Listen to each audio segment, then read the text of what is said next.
আসসালামু আলাইকুম, সবাই কেমন আছেন? আজকে আমার শরীরটা ভীষণ খারাপ।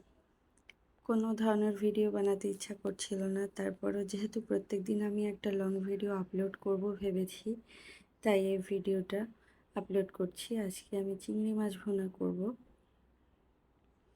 চিংড়ি মাছ ভুনা করার জন্য আমি একটা ফ্রাই প্যান নিয়ে নিয়েছি। ফ্রাই প্যানে কিছু আ আ পেঁয়াজ কুচি তেলে আগে ব্রাউন করে ভেজে নিয়েছি। তারপর একটু বাটা পেঁয়াজ, আমি ২ ধরনের পেঁয়াজ ইউজ করি। ভুনা জাতীয় মাছ-টাছ হলে। তারপর একটু বাটা পেঁয়াজ, একটু আদা বাটা, একটু রসুন বাটা, একটু জিরা বাটা, ফালি করে রাখা কাঁচামরিচ, মরিচের গুঁড়া, হলুদের গুঁড়া, এগুলো দিয়ে একটু কষিয়ে নিয়ে তারপর একটু পানি দিয়ে নিয়েছি। এই পর্যায়ে আমি মশলাটা কষানোর জন্য কিছুক্ষণ ঢাকনা দিয়ে রাখবো। ঢাকনা তুলে যখন তেল ভেসে উঠবে তখন আমি চিংড়ি মাছগুলো দিয়ে দিব। আমার সাধারণত এই বাগদা চিংড়ি মাছ ভুনা ভীষণ ভালো লাগে গলদা চিংড়ির চেয়ে।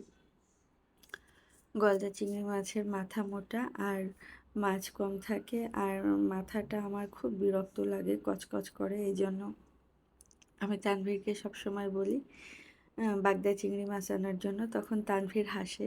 ও বলে যে বাগদা চিংড়ি মাছের চেয়ে গলদা চিংড়ি অনেক বেশি মজা, এটা সবাই খেতে চায়, আর তুমি সবসময় উল্টাটা বলো। যাই হোক, যার যেটা ভালো লাগে সে সেটাই খায়। আমার চিংড়ি মাছ ভুনা শেষ।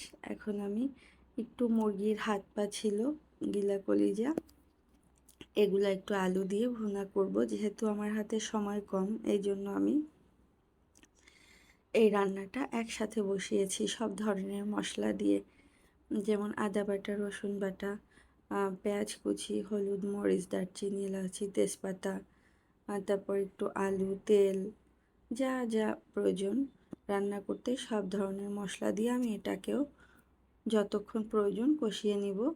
যতক্ষণ এটাতে পানি থাকবে ততক্ষণ আমি এটা কষাবো।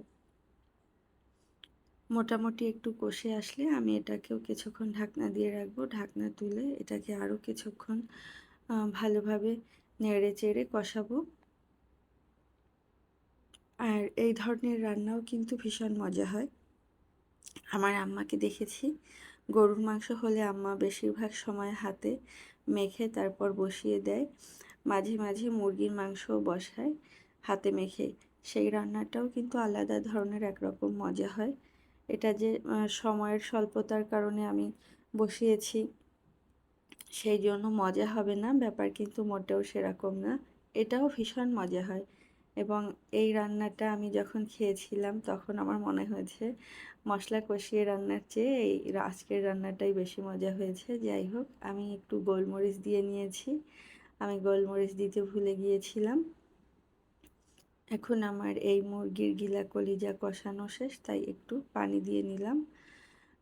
পানি পর্যাপ্ত পরিমাণ পানি দিয়ে নিব, একসাথেই পানি দিব।